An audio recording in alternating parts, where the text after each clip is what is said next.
모든 길에는 이야기가 있습니다. 더 멀리 갈수록 길은 더 험난해지고 예측을 벗어나지만 그 순간들은 더 오래 기억되고 더 많이 이야기하게 됩니다. 그 이야기들을 발견하기 위해선 최적의 머신이 필요합니다. 강력함과 견고함을 갖춘 탁월한 머신 올류 소렌토를 소개합니다. 이것은 단순한 또 하나의 SUV가 아니라 세계 최초의 스토리텔링 머신입니다.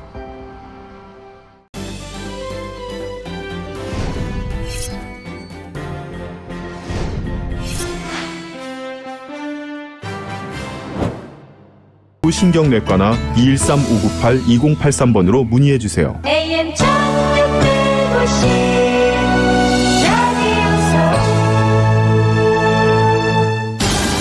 AM 1650 K-Fox.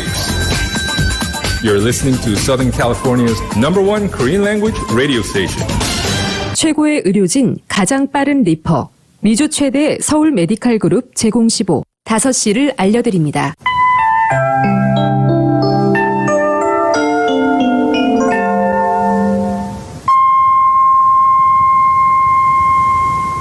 사랑과 감사의 계절, 라디오 서울이 함께합니다.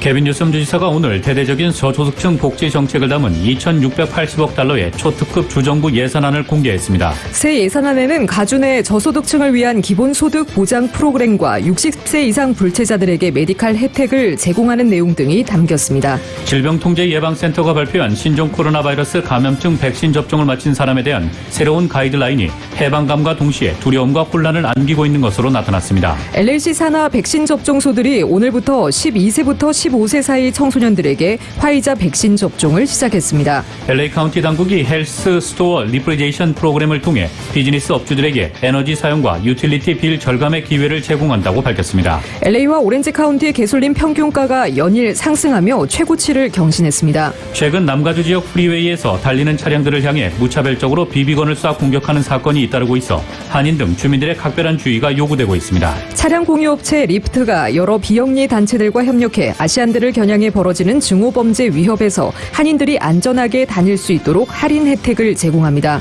연방상원이 향후 5년간 미국의 반도체 생산과 연구를 진흥하기 위해 520억 달러를 지원하는 법안을 발의할 것으로 전망되고 있습니다. 트럼프 행정부 당시 한 극우단체가 백악관 내부의 반대 세력을 축출하겠다면서 고위 인사를 함정에 빠뜨리게 하기 위한 계획을 추진한 사실이 공개됐습니다. 국방부가 사이버 위협국으로 중국과 러시아, 이란, 북한을 거론하면서 사이버 보안 강화가 최우선 과제라는 입장을 밝혔습니다. 미국 최대 송유관 운영사를 사이버 공격한 해킹 범죄 단체 다크사이드가 미 정부의 압박에 문을 닫기로 했습니다. 뉴욕 증시는 4월 소매 판매가 예상치를 밑돌았음에도 반발 매수세 등에 힘입어 상승 마감했습니다. LA 지역 내일도 오전에 구름 끼다가 차차 맑아지겠습니다. LA 지역의 내일 낮 최고 68도, 밤 최저 기온 58도입니다. 이상은 이 시간 주요 뉴스입니다. 이 시간 주요 뉴스는 공항에서부터 목적지까지 모바일 체크인과 첨단 공기순환 시스템을 통해 안전한 기내 환경과 여행을 제공하는 아시아나항공 제공입니다. 애청자 여러분 안녕하십니까? 조희정입니다. 안녕하십니까? 이균호입니다. 2021년 5월 14일 금요일 라디오 서울 이브닝 뉴스 1부입니다.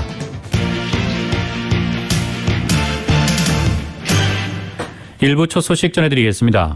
케빈 뉴섬 주지사가 오늘 대대적인 저소득층 복지 프로그램이 담긴 2,680억 달러 규모의 초특급 주정부 예산안을 공개했습니다. 새 예산안에는 가중의 저소득층을 위한 기본소득 보장 프로그램과 60세 이상 불체자들에게 메디칼 혜택을 제공하는 내용 등이 담겼습니다. 정현호 기자입니다. 케빈 뉴섬 주지사가 2,680억 달러 규모의 초특급 주정부 예산안을 14일 선보였습니다. 새 예산안은 기존의 주정부 지출안보다 3분의 1이 더 늘어난 액수로 주지사는 760억 달러의 세수 증가로 가주가 코로나 팬데믹에서 회복 동력을 찾는 것은 물론이고 기존의 사회복지 정책을 더 확대할 수 있게 됐다고 밝혔습니다. 주지사의 새 예산안은 60세 이상 불체자에게 메디칼 혜택을 제공하는 내용이 담겼습니다. 현재 가준의 불체자 어린이와 26세 이하 젊은 층은 메디칼 혜택을 받고 있는데 이 혜택을 60세 이상 시니어층으로 확대하자는 것입니다.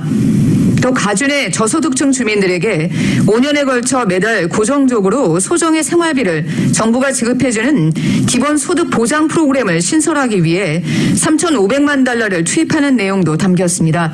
가준의 몇몇 시정부가 현재 기본소득 보장 프로그램을 시행하고 있지만 주 전역에서 추진되는 것은 이번이 처음입니다. 가준의 1,100만 명에 달하는 연소득 7만 5천 달러 이하 가구에게 최대 1,100달러의 경기부양 현금을 디렉트 디파짓으로 리베이트해주고 이 외에도 72억 달러를 투입해 밀린 렌트비와 전기, 수도세도 주정부가 갚아준다는 계획입니다. 주지사는 또 3억 달러를 투입해 저소득층 주민들의 교통 위반 벌금을 탕감해준다는 계획입니다. 교통 위반 벌금은 비단 팬데믹 동안만이 아니고 팬데믹 이전부터 오는 6월 30일까지 발부된 케이스가 탕감 대상입니다. 가준의 모든 4세 유아들에게 2년 동안 유치원 교육을 무상으로 제공하고 50억 달러를 투자해 저소득층 지역에 정부가 애프터스쿨과 서머스쿨을 마련하게 됩니다. 홈리스들을 위해 87억 5천만 달러를 투입해 4만 6천 개의 주거 유닛을 짓는다는 계획입니다. 주지사는 또 가주의 칼폴리 포모나와 칼폴리 샌루이스 오비스포 2개 대학 외에도 또 하나의 폴리테크닉 주립대학을 신설하는 것도 제안했습니다. 라디오 서울 뉴스 정연호입니다. LA 카운티 당국이 헬시 스토어즈 리프리제이션 프로그램을 통해 2개의 신형 유리 냉장고를 자격이 되는 스몰 비즈니스 업소에 무료로 제공합니다. 카운티 슈퍼바이저 위원회 힐다 솔리스 위원장은 오늘 이번 프로그램은 또 비즈니스 업주들에게 에너지 사용과 유틸리티 빌 절감의 기회도 제공한다고 밝혔습니다. 솔리스 위원장은 이번 프로그램을 통해 저소득층 커뮤니티의 건강한 음식을 홍보하고 환경 보호와 더불어 스몰 비즈니스 업장의 에너지 효율 업그레이드를 지원하는 것이 취지라고 전했습니다. 이 프로그램은 식품 농업국으로부터 140만 달러의 그랜트를 지원받아 이루어지며 현재 16개 업소들이 참여하고 있는데 무료 냉장고는 2022년까지 LA 카운티 내 80개 업소에 비치될 예정입니다. LA시 산하 백신 접종소들이 오늘부터 12세부터 15세 사이 청소년들에게 화이자 백신 접종을 시작했습니다. 최근 질병통제예방센터 CDC와 식품의약청이 12세부터 15세 청소년들의 화이자 백신 긴급 사용을 승인함에 따라 이뤄진 것입니다. 청소년들의 경우 접종 시 부모님 혹은 보호자를 동반해야 되며 연령대를 확인하기 위해 사진이 부착된 신분증을 지참해야 합니다. 현재 시 당국 산하 모든 접종소들은 사전 예약을 하지 않아도 접종을 받을 수 있지만 833-540-0473에 연락해 접종이 가능한 시간대를 확인해야 합니다. 한편 LA 카운티 당국은 이보다 먼저 어제부터 청소년들의 화이자사 백신 접종을 시작했습니다. 남가준의 LA와 오렌지 카운티 내 개솔린 평균가가 계속해서 상승세로 최고치를 경신했습니다. 오늘 LA 카운티의 개솔린 평균 가격이 21일 연속 상승해 갤런당 평균 4달러 17센트를 기록하며 2019년 10월 21일 이래로 가장 높은 가격을 기록했습니다. 남가주 자동차 클럽에 따르면 LA 카운티의 개솔린 평균가는 지난 21일간 14.5센트가 상승해 지난해에 비해 1달러 30센트 더 올랐습니다. 오렌지 카운티의 경우 개솔린 평균가는 지난 18일간 12.2센트가 더 상승한 4달러 13센트로 2019년 10월 21일 이래 최고치를 기록했습니다. USC가 2020 학년도와 2021 학년도 졸업생들의 대면 졸업식을 오늘부터 오는 20일까지 일주일간 LA 메모리얼 콜로세움 광장에서 진행합니다. 일주일 동안 총 14번의 졸업식이 진행되며 매일 오전 8시와 오후 3시 30분 2번의 졸업식이 진행됩니다. 학생들은 코로나 방역 수칙에 따라 최대 2명의 게스트를 졸업 행사에 초대할 수 있으며 마스크 착용을 비롯해 사회적 거리 두기를 유지해야 합니다. 행사에 참여하고자 하는 모든 이들은 사전 예약을 해야 되며 졸업식은 USC 홈페이지를 통해 온라인 생중계될 예정입니다. 차량 공유업체 리프트 측이 K-팝 아이돌 여성 래퍼 CL과 여러 비영리 단체들과 협력해 미주의 아시안들을 겨냥해 벌어지는 증오범죄 위협에서 한인들이 안전하게 다닐 수 있도록 무료 혹은 할인 혜택을 제공합니다. 그 밖에 타운 소식 이은 기자입니다. 차량 공유업체 리프트 측이 K-팝 아이돌 여성 래퍼 CL과 여러 비영리 단체들과 협력해 미주의 아시안들을 겨냥해 벌어지는 증오범죄 위험에서 한인들이 안전하게 다닐 수 있도록 무료 혹은 할인 혜택을 제공합니다. 5월은 아태문화 유산의 달로 리프트는 아시안 증오범죄 반대 캠페인을 지지하고 후원하기 위해 LA 한인회, 한인타운 청소년회관 KYCC, 내셔널 아시안 퍼시픽 센터 NAPCA를 통해 한인들에게 리프트 할인 혜택 코드를 배포할 계획입니다. 한인타운 청소년회관 KYCC의 스티브 강 대외협력 디렉터입니다. 아시안증오범죄가 계속 증가하고 있어서 사실 많은 시니어분들, 아시안 아메리칸 한인분들이 걱정을 많이 하시고 계신데요. 그래서 저희 비영리 단체들도 여러 가지 프로그램을 론칭을 해서 도움을 드리려고 했는데 이번에 이렇게 리프트 대기업이랑 같이 손을 잡아서 이런 라이드를 무료로 제공할 수 있다는 것은 정말 기쁘게 생각하고요. 꼭 많은 참여 부탁드리겠습니다.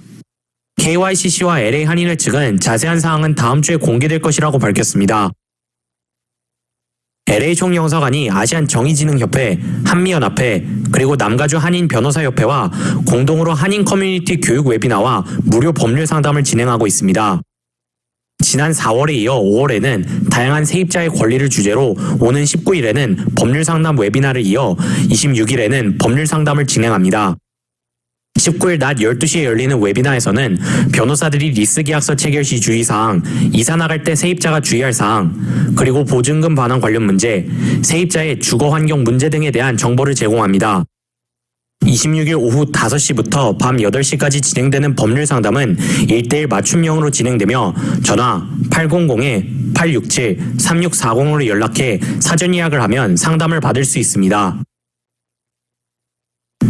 현대자동차가 스트레스로 지친 일상에 즐거움을 제공하기 위해 2021 산타페 미타임 이벤트를 진행합니다. 가족을 위한 최고의 SUV 2021 산타페와 함께 길어지는 재택근무 기간 등으로 온전한 나만의 시간을 갖지 못하는 주민들에게 온라인 강의 플랫폼 클래스 101의 다양한 미술과 디자인, 사진, 영상, 요리, 음악, 운동 클래스를 접할 수 있는 수강권을 증정하고 나만을 위한 퀄리티 타임을 선사합니다. 이번 행사는 현대이벤트 웹사이트에 방문해 짧은 영상을 시청하고 설문조사를 마친 참여자들을 대상으로 총 35명을 추첨해 최대 $300 상당의 클래스 101 비즈니스 수강권 3매를 증정합니다. 이벤트 웹사이트는 현대이벤트s.com/meetime을 방문해 참여할 수 있습니다. 라디오 서울 뉴스 이윤입니다. 최근 남가주 지역 프리웨이에서 달리는 차량들을 향해 무차별적으로 비비건을 쏴 공격하는 사건이 잇따르고 있어 한인 등 주민들의 각별한 주의가 요구되고 있습니다. 경찰 당국은 한인들도 자주 이용하는 91번 프리웨이에서 최근 들어 비비건 총격 사건이 잇따르고 있어 집중 조사를 벌이고 있습니다. 캘리포니아 고속도로 순찰대에 따르면 어제 오전 6시 50분경 세레토스 지역에서 출근길을 운전을 하던 한 운전자는 블룸필드 애비뉴 부근 서쪽 방향으로 운전하다 펑 하는 소리를 들었고 뒷좌석을 보니 유리창이 총에 맞고 깨졌다는 사실을 알아차렸습니다. 캘리포니아 하이웨이 패트롤은 차량에 아주 작은 구멍이 났다며 용의자는 비비건 또는 펠렛건을 이용했을 것으로 추정된다고 말했습니다. 이번 사건은 24시간 동안 세레토스 지역의 91번 프리웨이에서 발생한 세 번째 사건으로 전날 오후 10시 30분에도 한 운전자가 노럭 블루버드 인근 프리웨이에서 비비건 총격 공격을 받았습니다. 뒤이어서 605번 교차로 부근의 91번 프리웨이에서 또다시 유사한 사건이 발생했습니다. 이 경찰은 프리웨이에서 무분별하게 아무 차량이나 대상으로 비비건으로 공격하는 일이 일종의 유행처럼 남가주 전역으로 퍼지고 있다고 판단해 이 같은 사건들의 연관성에 대해 수사 중에 있다고 밝혔습니다. 수사당국은 총격 사건이 일어났을 당시 사고 현장을 지나갔던 다른 차량 운전자들이 차량 내 블랙박스를 확인해 줄 것을 당부했습니다. 당국은 사건을 목격했거나 증거 영상이 있는 사람들의 제보를 기다리고 있습니다. LA 민주평통과 브라질 민주평통이 상호 교류와 친선으로 화합과 유대를 증진하기 위해 자매결연을 맺기로 하고 지난 12일 온라인으로 협약식을 진행했습니다. 브라질 민주평통의 김효준 회장은 LA 민주평통과 자매결연을 맺게 돼 보람되게 생각한다며 추후 자주 왕래하며 돈독한 우위를 다져나가길 바란다고 밝혔습니다. LA 평통의 에드워드 구 회장은 형제자매 결연을 맺었으니 평화통일을 위한 한마음 한뜻으로 양측 자문위원들과 교류하면서 아름다운 인연을 이어나가자고 하며 자매 결연장 서명과 선물 증정식을 가졌습니다. 헐리우드 차병원을 운영하는 차바이오텍의 미국 자회사인 마티카 바이오 테크놀로지가 송윤정 신임 대표를 영입했습니다. 송윤정 대표는 서울대 의대를 졸업하고 미국에서 내과 전문의 자격을 취득한 후 미국 국립보건원에서 류마티스 전임의 과정을 거쳤습니다. 이후 삼성종합기술원에서 바이오 신약 개발을 담당했으며 면역 항암제 전문 기업인 이뮤논시아에서 CEO를 역임한 바 있습니다. 송 대표는 다양한 재반 경험을 통해 세포 유전자 치료제를 비롯한 마티카 바이오의 사업을 총괄하게 됩니다. 소병세 전 대표는 마티카 홀딩스 대표로 자리를 옮겨 사업 확장 전력에 주력하게 됩니다. 마티카 바이오는 차 바이오텍이 세포 유전자 치료제 핵심 원료인 바이럴 벡터 생산을 위해 텍사스에 설립한 자회사로 지난 2월 텍사스 컬리지 스테이션에 글로벌 수준의 CGBMP의 시설을 착공했고 올해 말 완공 예정입니다.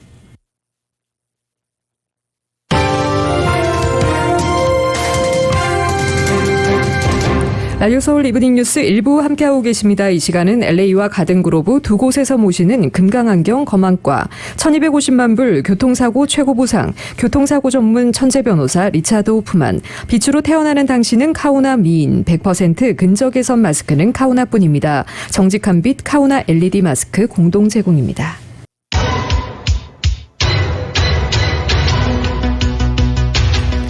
라디오 서울 이브닝 뉴스 일부 함께하고 계신 지금 시각 LA 시각으로 5시 18분입니다. 금요일 5시대 퇴근길 교통 상황입니다. 구간별로 정체 심한 모습 보이고 있습니다. 남가주일원 프리웨이 5번 사우스 방향 현재 가필드 애비뉴부터 17마일대 정체 시작되고 있고요. 2번 사우스와 교차점을 지나 글렌데일 블루버드와 교차되는 지점까지 오늘 7마일에서 22마일대로 정체와 서행 반복하고 있습니다.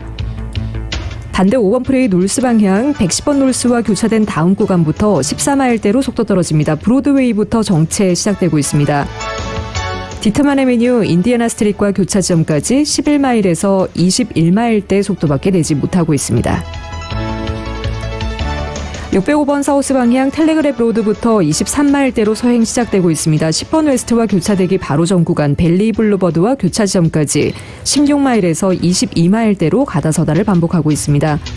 토렌스 지역 진화는 110번 사우스 방향 버논 애비뉴부터 12마일대로 정체 시작됩니다. 101번 사우스와 교차 지점까지 6마일에서 19마일대로 일반 레인 쪽 정체 심한 상태입니다. 반대 110번 프레이 놀스 방향 101번 놀스와 교차 지점부터 14마일대로 정체 시작되고 있고요. 마틴 루터킹 블루버드와 교차 지점까지 12마일에서 18마일대로 정체 현상 보이고 있습니다. 101번 사우스 방향 벤톤웨이부터 11마일대로 정체됩니다. 헐리우드 블루버드와 교차 지점까지 7마일에서 14마일대로 심한 정체 현상 보이고 있습니다. 134번 이스트 방향 5번 사우스와 교차 지점부터 부에나비스타 스트릿 구간도 10마일에서 16마일대로 일반 레인과 카플레인 모두 정체 심한 상태입니다. 이관 지나시는 분들 참고하시기 바랍니다.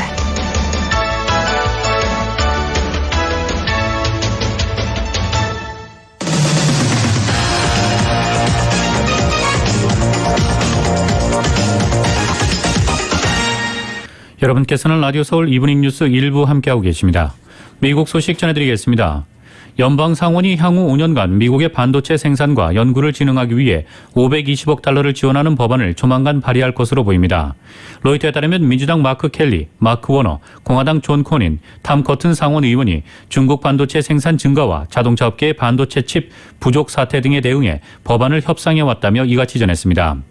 이 법안은 연방의회가 지난해 2021년 회계년도 국방수권법을 통과시킬 때 반도체 생산 촉진을 위해 연방정부가 지원에 나설 수 있는 조항을 담은 데 따른 후속 조처 성격입니다.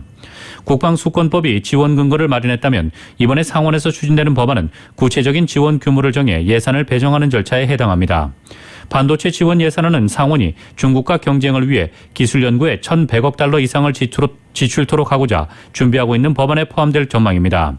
이 움직임은 조 바이든 대통령 취임 이후 중국의 반도체 부상을 견제하기 위해 반도체에 대대적인 투자를 공언한 것과도 맞닿아 있습니다. 앞서 바이든 대통령이 제시한 2조 2,500억 달러 규모의 인프라 투자 예산에는 반도체 생산과 연구를 위한 500억 달러의 예산이 포함되어 있습니다. 반도체 지원 옹호론자들은 전 세계 반도체 생산 능력 중 미국이 차지하는 비중이 1990년 37%였지만 현재 12%로 급감했다며 국가 차원의 지원을 역설했습니다. 지원 법안 초안에는 이 중요한 프로그램을 신속히 이행하기 위해 자금을 제공할 경제적, 국가안보적 시급한 필요성이 있다며 중국 공산당은 이 핵심 기술을 통제하기 위해 반도체 제조에 1,500억 달러 이상을 공격적으로 투자하고 있다고 적혀 있습니다.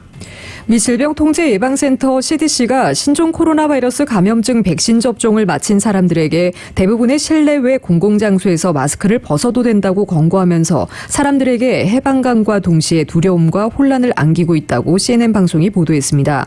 새 지침이 1년 넘게 이어진 마스크 스트레스와 공포에서 해방시키기도 했지만 부모나 고용주, 기업, 사업체 운영자는 물론 백신 접종을 주저하는 수백만 명의 미국인에게 새로운 복잡한 질문들을 남겼다는 것입니다. CDC의 전격적 마스크 지침 완화가 백악관 관리들에게도 놀라운 일이었다고도 전했습니다. 그러면서 이번 결정이 조 바이든 대통령으로선 임기 초기의 큰 정치적 성공이자 세계적 대유행 박멸의 여정에서 핵심적 전환점으로 기록될 것이라고도 지적했습니다. 전염병 권위자인 앤서니 파우치 국립알레르기 전염병 연구소 소장은 이번 지침 완화가 팬데믹이 끝났다는 의미는 아니라면서도 미국이 이제 막 정상 생활로 한 걸음을 내디뎠다고 평가했습니다. 그러나 CDC의 발표 이후에도 혼란과 모호함, 규정 간 충돌이 빚어지며 많은 질문과 파급 효과를 낳고 있다고 지적했습니다.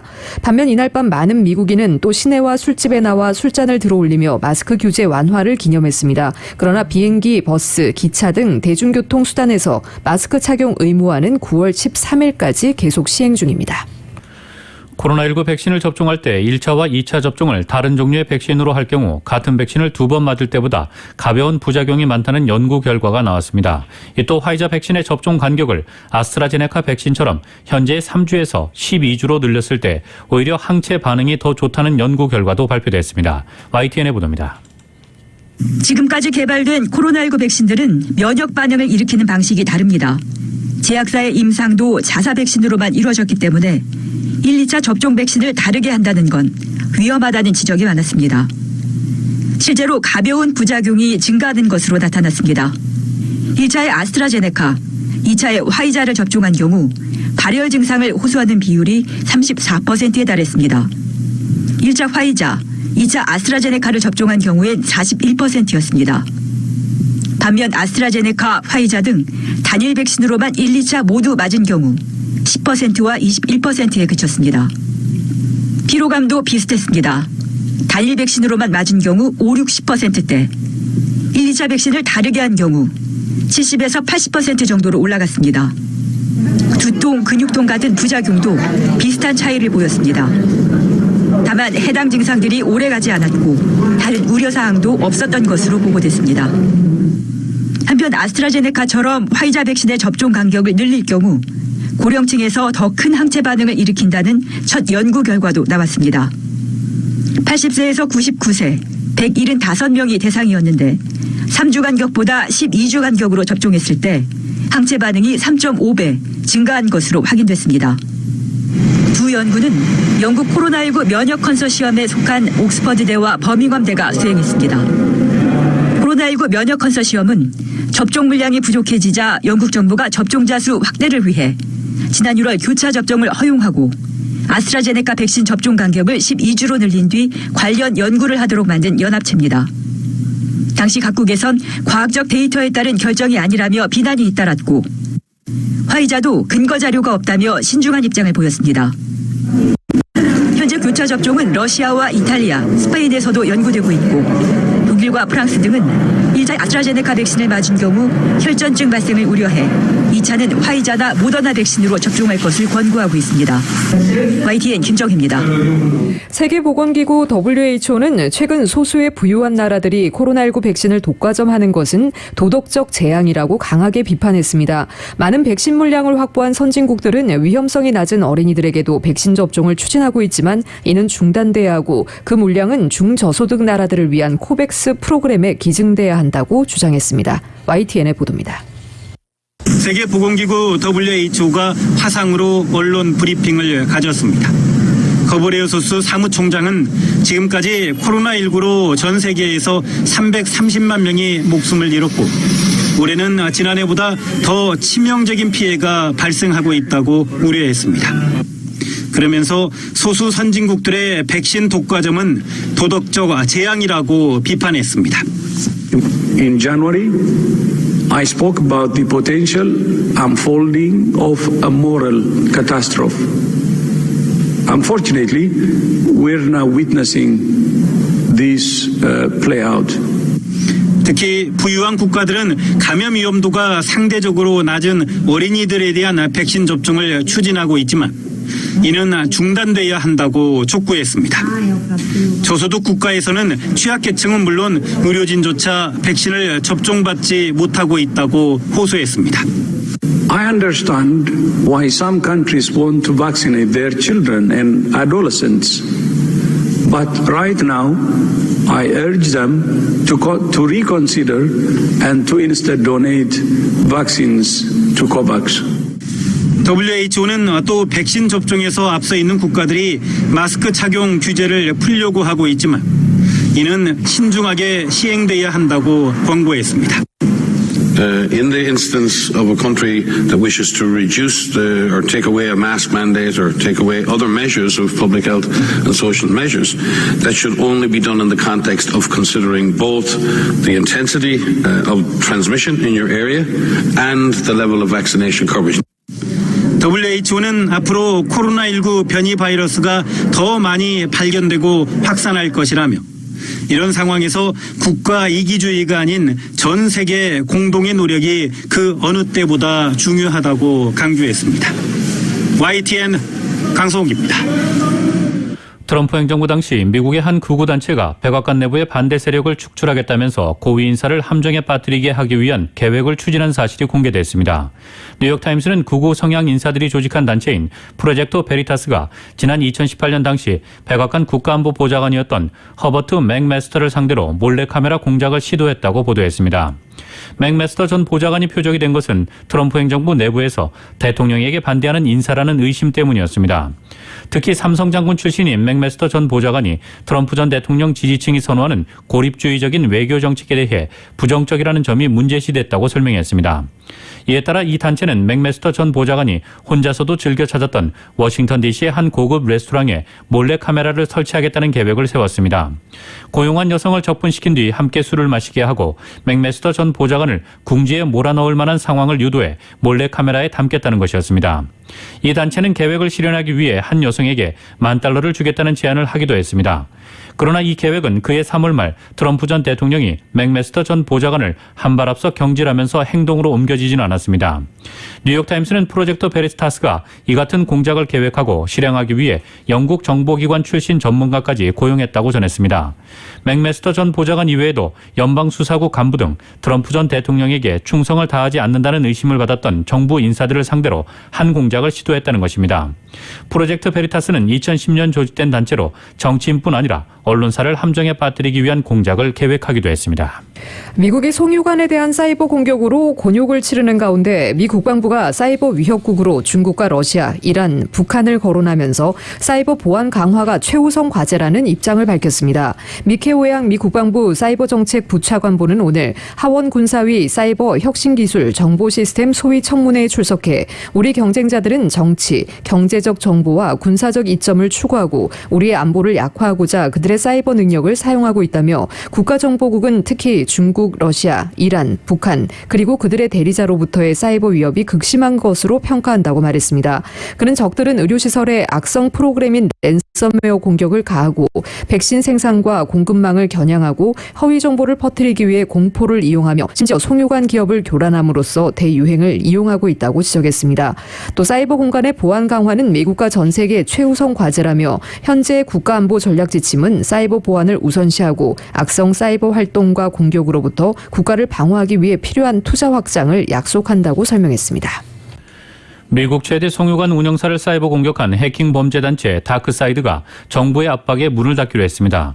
블룸버그에 따르면 사이버 보안업체 파이어아이와 인텔 472를 인용해 다크사이드가 자신들과 연계된 다른 해커들에게 랜섬웨어 서비스 중단을 하고 폐업할 예정이라고 밝혔습니다.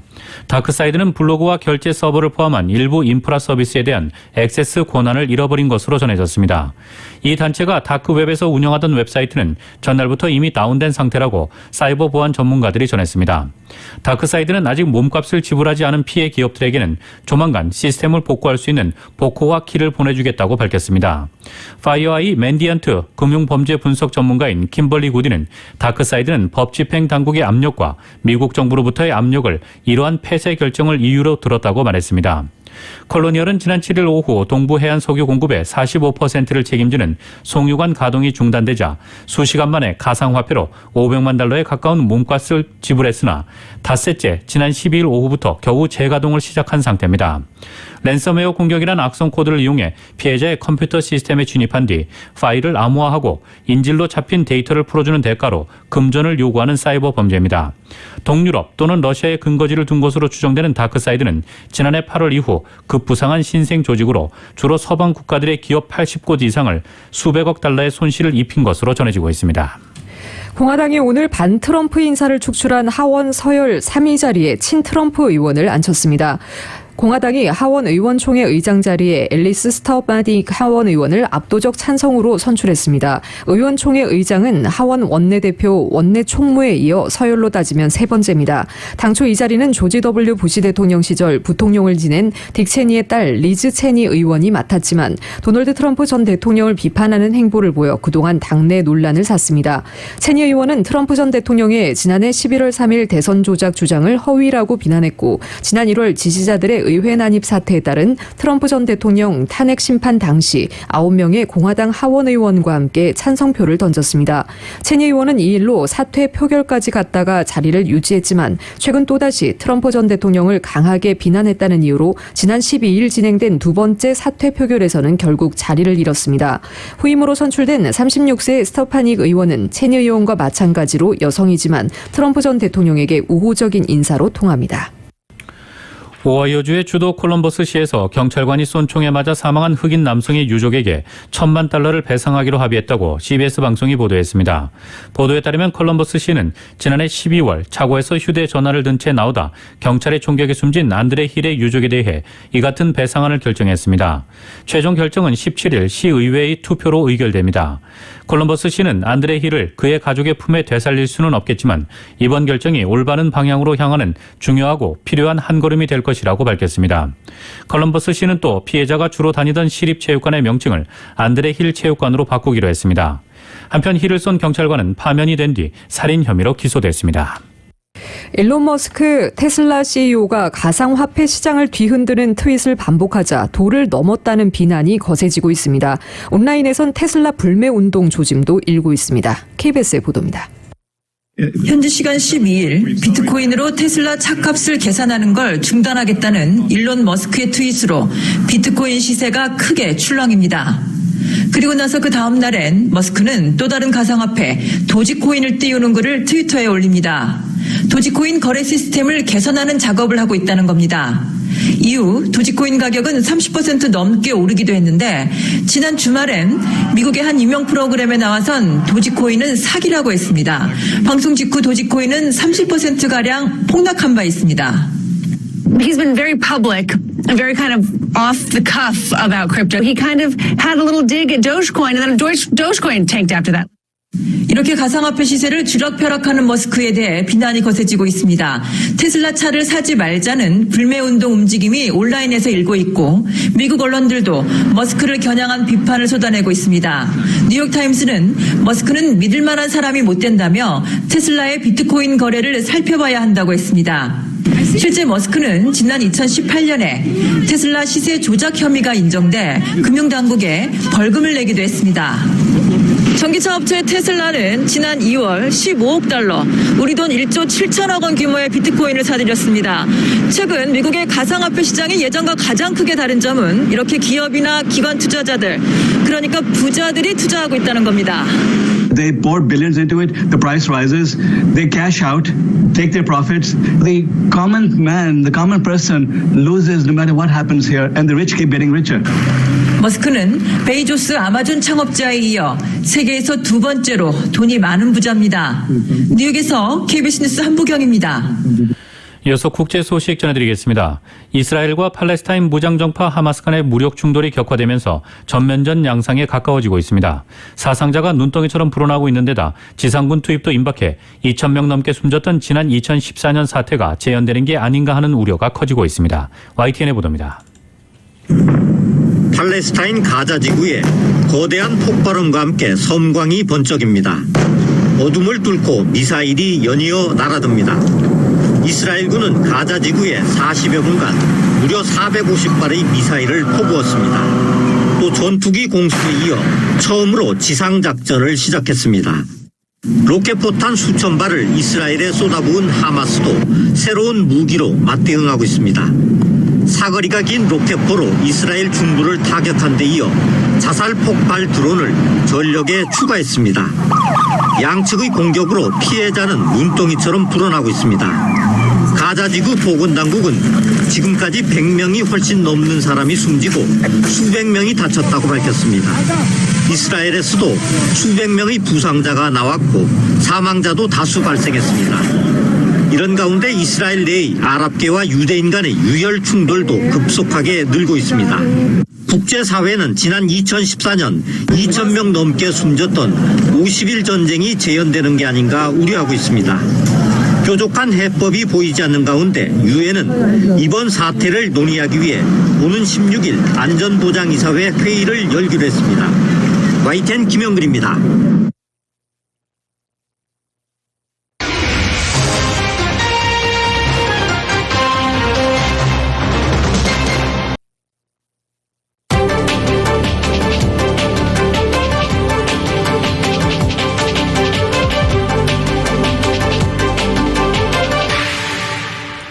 여러분께서는 라디오 서울 이브닝 뉴스 일부 함께하고 계십니다.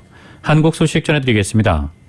미국의 정보수장 에브릴 헤인스 국가정보국장이 방한 마지막 날이었던 어제 오후 청와대를 찾아 문재인 대통령을 예방했습니다. 헤인스 국장은 2박 3일 방한 일정 동안 광폭 행보를 보였는데요.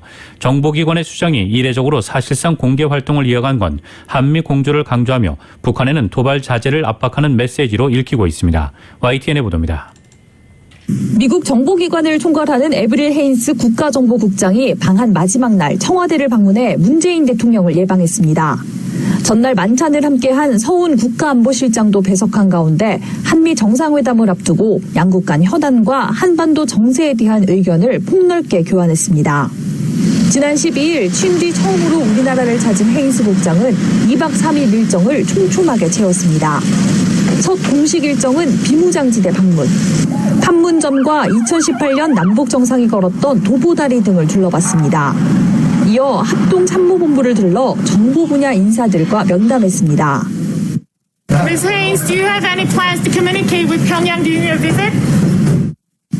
일본 도쿄에서 만났던 박지원 국정원장과는 이틀 만에 다시 만나 오찬을 나누며 대북 정보 교류 등을 논의한 것으로 전해졌습니다. 1박 2일 동안 한미일 정보기관장 회의에 집중했던 일본에서와 달리 현장 방문 일정을 추가해 우리 정부 안보, 정보 관련 인사를 두루 만난 겁니다. 정보기관 수장은 비밀리에 움직이는 것이 통상적이지만 사실상 동선을 노출하며 광폭 행보를 보인 것은 한미 간의 빈틈없는 대북 공조를 강조하기 위한 것이란 분석입니다. 북한에 대한 경고의 목소리도 있고 앞으로도 이 북한에 대한 정보의 공유를 좀 더 활성화하고 긴밀히 하겠다라는 그런 의지의 표현이다라고도 볼 수 있습니다. 코앞까지 찾아온 미국 정보기관 수장에 대해 북한은 아무런 반응도 보이지 않고 있습니다. 오는 21일 한미 정상회담을 앞둔 만큼 당분간 로우키를 유지하며 대응 수위를 조절할 것으로 보입니다. YTN 한현입니다.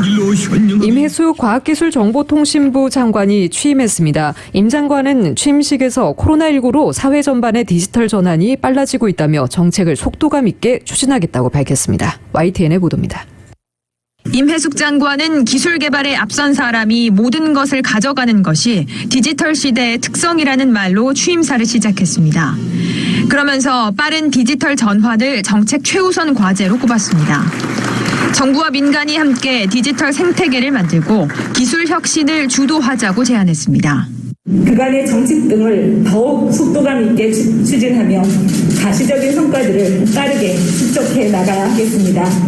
정부와 민간이 조화된 지속 가능한 디지털 혁신 생태계가 조속되도록 노력해야 합니다.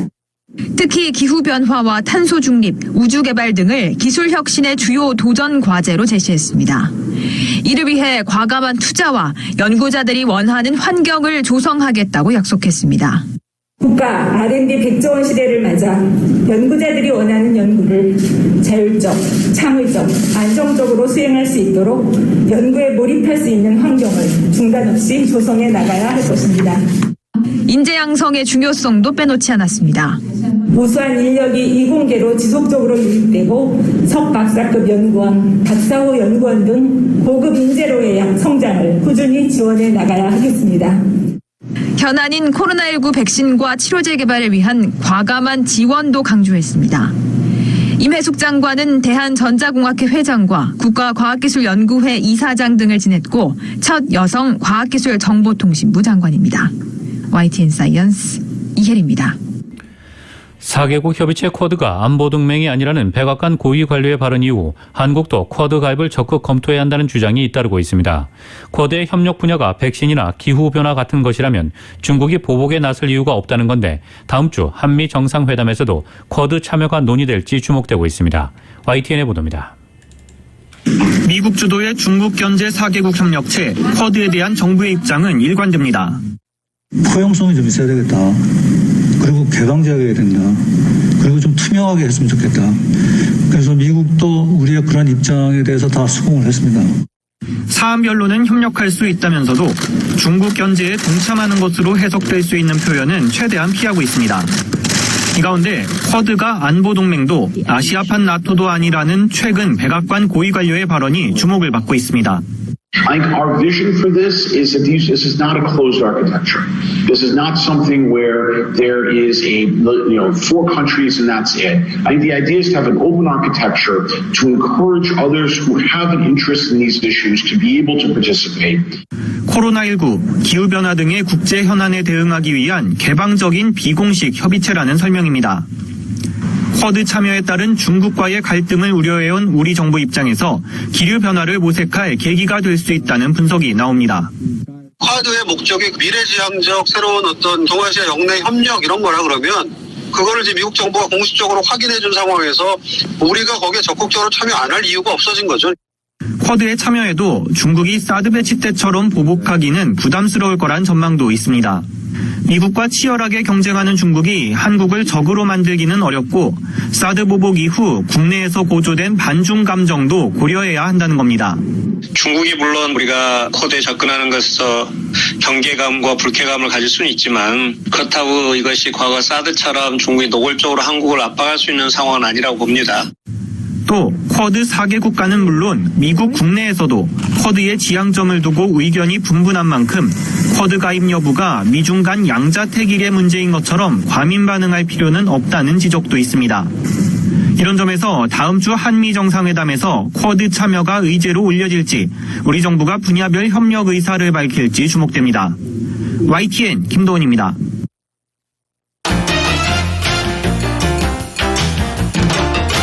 뉴욕 증시는 4월 소매 판매가 예상치를 밑돌았음에도 반발 매수세 등에 힘입어 상승했습니다. 오늘 뉴욕 증권거래소에서 다우지수는 전장보다 360.68포인트, 1.06% 오른 34,382.13을 기록했습니다. S&P 500지수는 전장보다 61.35포인트, 1.49% 상승한 4,173.85를, 기술주 중심의 나스닥 지수는 전장보다 304.99포인트, 2.32% 오른 13,429.98을 나타냈습니다. 3대 지수는 이틀 연속 올랐습니다. 이날 발표된 소매 판매와 산업 생산 등이 시장의 예상치에 못 미쳤지만 오히려 이는 경기 과열에 대한 우려를 완화했습니다. 경제가 빠르게 회복되면서 물가 상승률이 가팔라질 수 있다는 우려로 최근 미국 주가 지수는 크게 하락했습니다. 지난 10일부터 12일까지 다우지수는 1,200포인트 가까이 하락했고 S&P 500 지수와 나스닥 지수는 각각 4%, 5% 이상 떨어졌습니다. 하지만 낙폭 과대에 따른 반발 매수세와 경제 재개로 회복세가 고르진 않지만 회복을 이어갈 것이라는 기대로 주가는 다시 반등했습니다. 뉴욕 유가는 전날 낙폭 과대에 따른 저가 매수세와 달러 약세 흐름에 상승했습니다.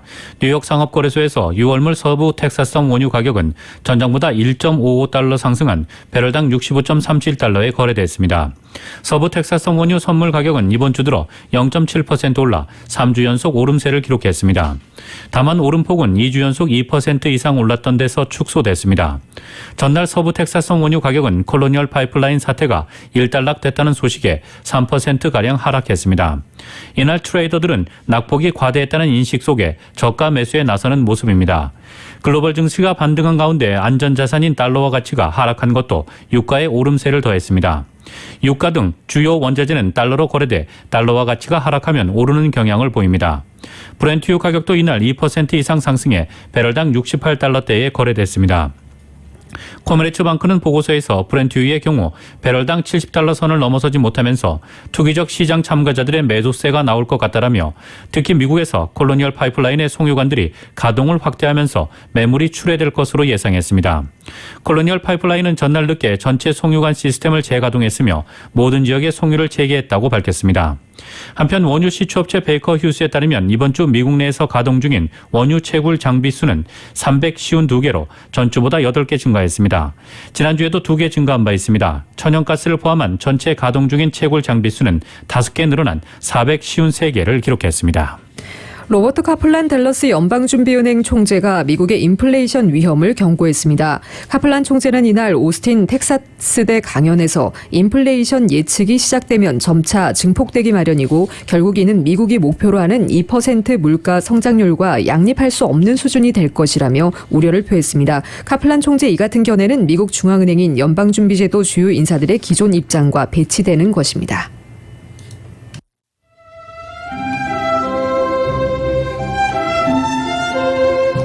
5월 14일 금요일 오늘 밤과 내일 날씨입니다. 토요일인 내일도 오전에 약간 흐리다가 오후 들면서 차차 맑아지겠습니다.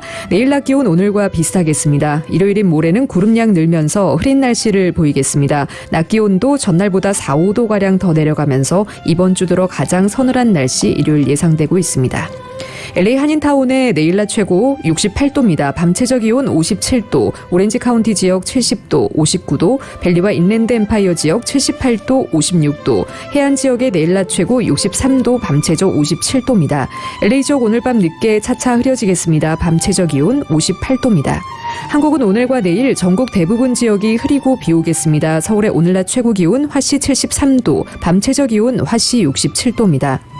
라디오 서울 이브닝 뉴스 1부 이 시간은 LA와 가든그로브 두 곳에서 모시는 금강안경 검안과 1250만 불 교통사고 최고 보상, 교통사고 전문 천재 변호사 리차드 호프만, 빛으로 태어나는 당신은 카오나 미인, 100% 근적 개선 마스크는 카오나뿐입니다. 정직한 빛 카오나 LED 마스크 공동 제공이었습니다.